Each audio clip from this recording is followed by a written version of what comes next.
મહત્વના અપડેટ્સ ઉમરગામના ભીલાડ ગામમાં 9 લોકોએ જીવ બચાવવા આખી રાત પાણીમાં રહેવું પડ્યું હતું। ફસાયેલા 9 લોકોને રેસ્ક્યુ કરીને બચાવાયા છે। વલસાડમાં અત્યારે વરસાદનો કહેર વર્તાઈ રહ્યો છે।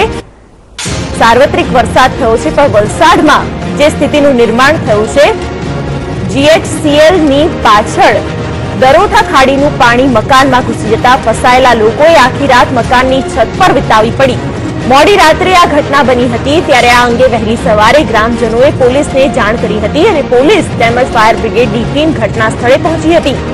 આ દ્રશ્યોમાં જોઈ શકાય છે દિલધડક ઓપરેશનના આ દ્રશ્યો। પાણીના વહેણ વચ્ચે રેસ્ક્યુઅર્સ દ્વારા લોકોના જીવ બચાવવામાં આવ્યા।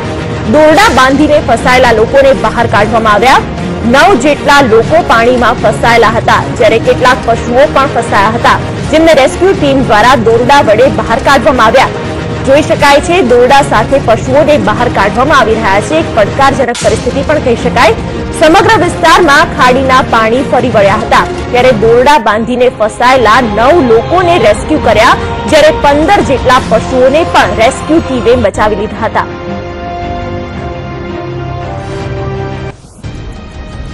આ તરફ વલસાડમાં પણ ભારે વરસાદને કારણે લોકોના ઘરોમાં પાણી ભરાઈ ગયા હતા।